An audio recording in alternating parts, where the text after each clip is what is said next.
kids.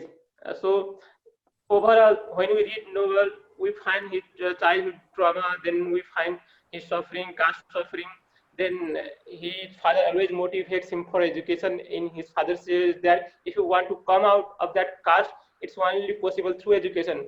Then what he joins higher college, then he gets himself educated, he finds government job, then he starts writing literary pieces, then he starts writing for medias.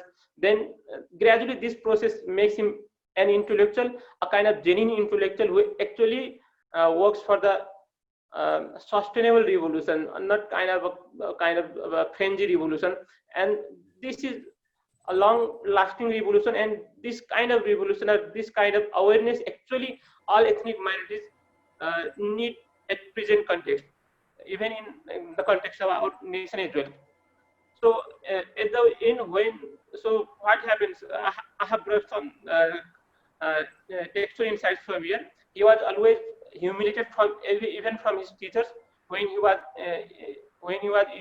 in school, he was always humiliated from his Brahmin teachers, and they always used to call him that you are trying to be a Brahmin, you are pretending to be a Brahmin by being educated. So at the end, that what imprints, and that imprints over his conscious and subconscious mind. Then he what starts advocating for his caste, and then at the end he says we need an ongoing struggle and a consciousness of struggle.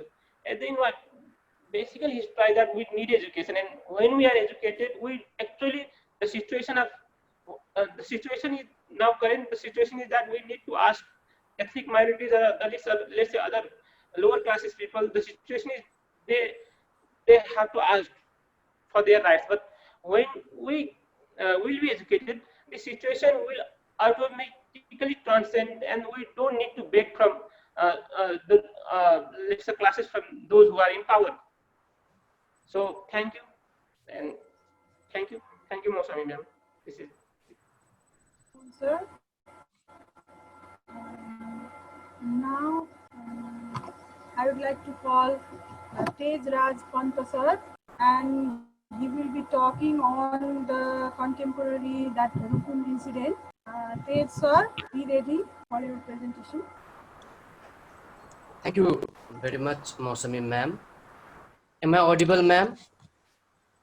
Yes, sir. Okay. So, respected professors, other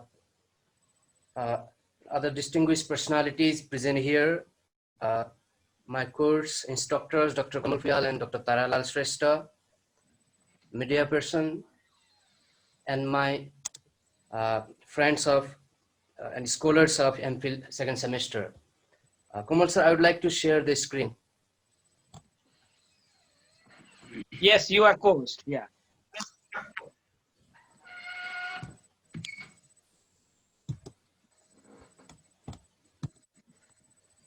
Okay, so I have made a research on the Rukum incident, and my title is Ongoing Resistance and Unheard Dalits, Subaltern Perspective in a Case of Rukum Incident. So in this research, I have tried to find out the resistance from Dalit side and its effectiveness basically.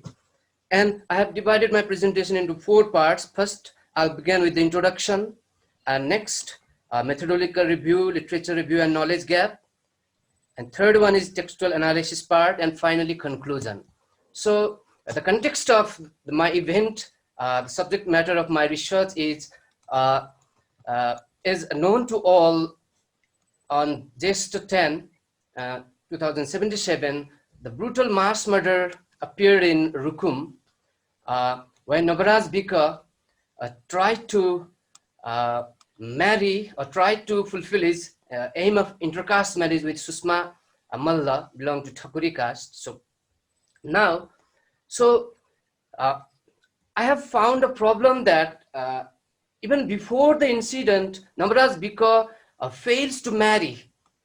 Despite his resisting efforts, he failed to marry with Susma, and he was brutally killed. So, and after murder also, there was justice. I could not deny the case was filed in a court and it's proceeding on, but the justice is uneasy. Okay, so now, so there is Dalit resistance from the side of the resisting hero Nagaraj, but there is inefficacy of Dalit resistance.